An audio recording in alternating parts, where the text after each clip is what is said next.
It can sometimes be hard to actually be good at meta ads. But if you understand this one thing that I'm about to show you, then you're more than halfway there to becoming a good Facebook ads marketer.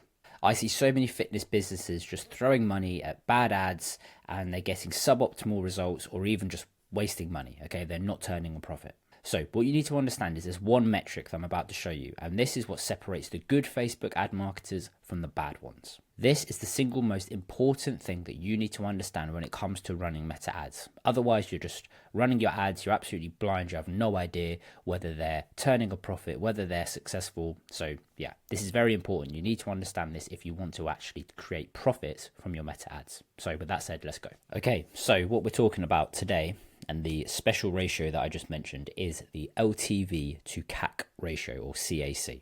Okay. So this is an extremely important metric that we all need to understand if we are running meta ad campaigns. Okay. If we know this, then we understand whether the money that we're spending on our meta ads is worthwhile. Okay. So yeah, two very important metrics. And when you compare them, you basically understand whether you're wasting money or you're making money, which is a very important thing that we all need to know if we are throwing money at meta ads. So through this, I will go through which each of these metrics, what they mean, how we calculate them, and also how we can make our LTV to CAC ratio better.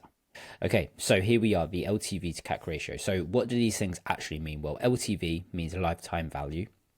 So the lifetime value of a customer. I'll break this down further in the next few slides. And then CAC, or CAC, is customer acquisition cost. This can also be referred to as cost per acquisition. So they mean the same thing. So if I accidentally start calling it CAC or CPA, you know that they basically mean the same thing. They're just different ways of saying it. So let's understand what these actually mean. So lifetime value basically means the lifetime gross profit that we get per customer. This is all based on averages. Okay. So the way we work this out is it's price minus cost of delivery times average customer lifespan. So price of the thing that we are selling, basically. So if we put this in the example of a fitness business, if we are selling gym memberships and our membership is £200 per month, our cost per delivery, so for the rent, the classes, the staff, whatever, is £50. These are all just examples. These are hypothetical numbers. I know that I'm sure it would cost far more than that, but just for the sake of the example and making the numbers easy to understand, I'm going to just use these numbers. And then the average customer lifespan is 1 year. Then we know that every month we are profiting £150 per customer, and they are staying for 12 months, meaning that the customer lifetime value is £1,800.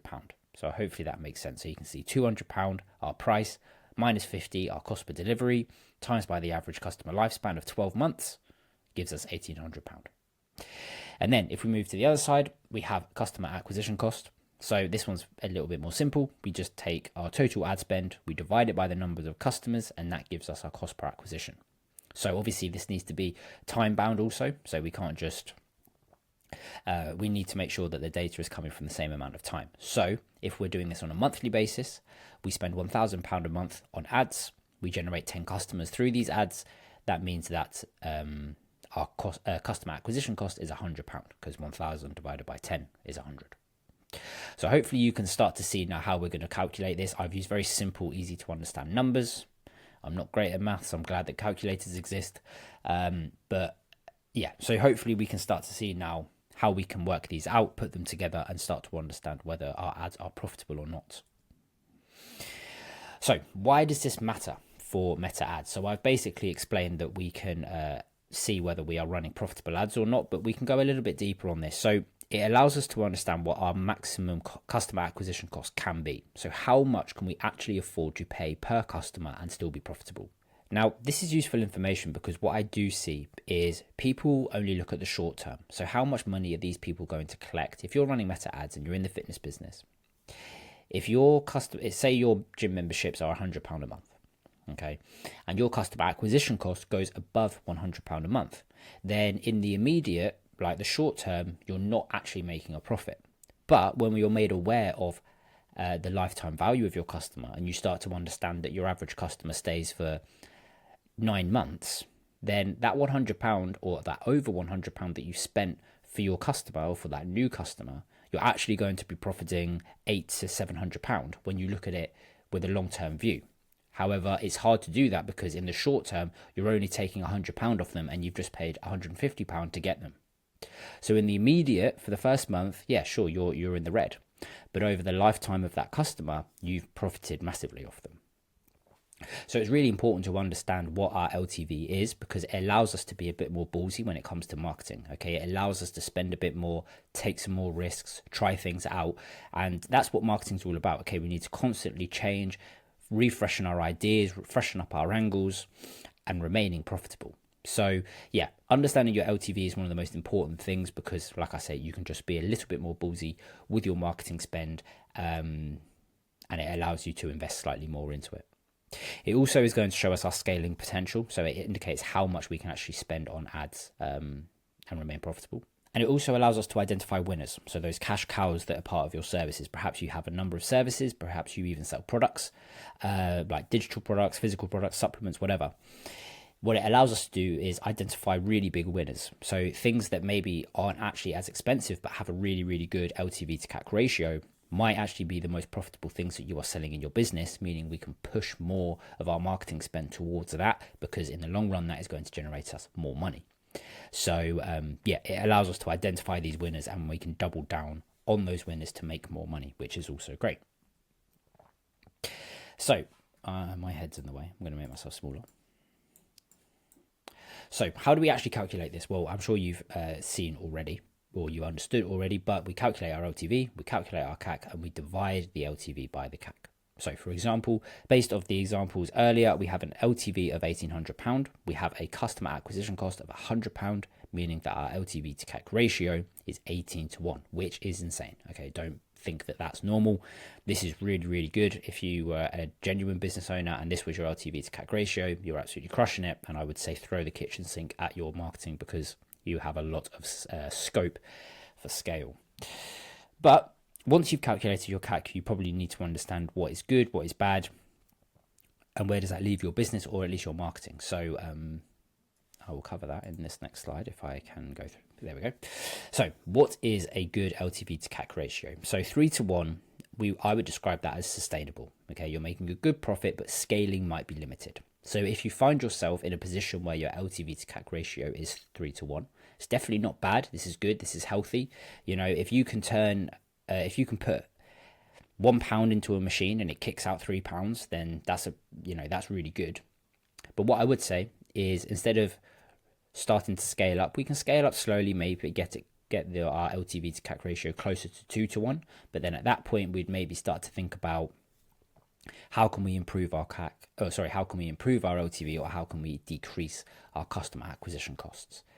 But yeah, 3:1, definitely not bad. Even 2:1 is not anything to be like super worried about. But at that point, I would say your way to scale is to improve your ratio rather than just throwing more money at it. Unlike the other two, so 5:1, you are scalable. So you have you can significantly grow your business. So at 5:1, at that point, you obviously have a formula that works. Your ads are working well. The lifetime value of your customer is good. It's healthy. You're obviously keeping them for a while and getting a lot of money out of them. Either way, we're making a lot of money here. We're making a good profit, which is ideal. So at that point, I would just say slowly start to double your ad spend, even triple your ad spend over the next month to 2 months. Slowly scale it up, increasing by 10% every time until we get to a point where we're at a LTV to CAC ratio of about 3:2. But at that point, you're going to be turning over so much more profit because you've probably already doubled your ad spend. So that's going to be a really good place. And then from there, you're probably just going to let your ads coast along at that point, because other things in your business are going to need to change. So you're going to have a lot more customers coming in at that point, meaning your operations may need to change. You might need to start hiring new staff. You might need to start thinking about different systems that are going to help you manage this increased flow of leads. So at that point, we're going to have to keep the ads where they are, because other parts of the business are starting to break and we need to fix that. And then 10:1, similar to the 5:1, but you have a massive scope for scalability. So whatever you've done with your ads and whatever you're doing with your customers is perfect. Okay, your ads are extremely profitable. So at that point, if you can, well, you're making a lot of profit at that point. So throw those profits back at the marketing, because that's just going to kick right back to you. The only reason why you wouldn't do that is, like I say, if other parts of your business can't deal with the inflow of customers. But at that point, you're making a lot of profits. So invest that into making your business able to take that flow of new customers, and then yeah, you're off to the races. Start throwing more money at it, and you'll be a billionaire before too long. Maybe, who knows? So, like I say, if we go back to this slide, so most people are going to find themselves in that sustainable phase. Okay, most people watching this, once you calculate it, if you haven't already, you're going to be in that sort of 3 to 4 to 1. Okay, so if we are there, then we probably want to start looking at improving our ratio. Like I said, you can, these are profitable ads. You can start slowly increasing your ad spend and monitor your LTV to CAC ratio. And if it starts to get a little bit too close to that 2 to 1 or even below 2 to 1, then we need to start looking at improving that ratio. So we can either do this by increasing LTV or by decreasing our customer acquisition costs. So a few ways of increasing LTV. These aren't the only ways, but hopefully this gets the cogs turning to think about how you could actually start to improve your ratio. So we either increase price, we add upsells, we improve retention, we cross-sell other products, or we decrease delivery costs. Okay, and then decreasing customer acquisition costs, we need to improve ad creatives, we need better targeting, we need to optimize our landing pages, we need to enhance sales processes, or we need to test different offers. Okay, so like I say, these aren't the only options. There are other ways of increasing LTV or decreasing your customer acquisition costs. But like I say, hopefully this just gives you some ideas on how you can actually start to improve this metric, because this is the be all and end all metric of your meta ads. Okay, if meta ads is your primary customer acquisition channel, and this is the main way that you're getting your business out there, you're getting new customers, and you don't know this, then that's a massive issue for you and your business. So gain a good understanding of where your business lies, and this is going to be one of those metrics that you need to understand to really have a good understanding of your business. So if you don't know this metric, and hopefully I've already made it very clear to you that that's an issue, these are your next steps. So obviously, start by calculating your LTV to CAC ratio. You know how to do that. I've showed you that on this video. Identify areas for improvement and implement strategies to either increase LTV or decrease your customer acquisition costs. Unless, of course, you find yourself with an absolute stellar LTV to CAC ratio, then just start throwing more money at it, because whatever you're doing is working. Then finally, like everything in business, we must track our progress and iterate your approach and learn and adapt. So we can do that by using the metrics. We can infer what works, what doesn't work. We can test new things. How does that change our metrics? If it changes them positively, then we're on to a winner. If they don't, go back to what we were doing and iterate on that. Okay, so that was a quick one, snappy one, but hopefully you're starting to understand why this metric actually means a lot. Like I say, if you don't know it yet and you are running meta ads, then that is an issue. You need to get onto that. But you have everything. You have all the tools that you need now to go and calculate that, and also what you should be doing based on the type of ratio that you get back after doing your calculations. But if all of this sounds like a bit of a chore and you don't want to do this because you're busy actually running a gym and helping your customers and providing a great service, then I completely understand that. And for that very reason, we've created a service that will help you solve this customer acquisition problem that you have, provided that you are in the fitness industry. So what I'm going to do, I'm going to leave a link in the description below. You can click that. That's going to take you to our landing page. There's going to be a video there of me explaining how we might be able to solve this problem for you. It's designed to get you to book a call, just so you know my intentions with that. But yeah, if it's interesting to you, then you can go check it out and book a call with me. We can have a chat. If not, no worries. I'm just glad you've made it to the end of the video. I hope you found it useful. Hopefully you implement some of the stuff that I've spoken about here and it helps you out. But yeah, I'll see you in the next one. Cheers.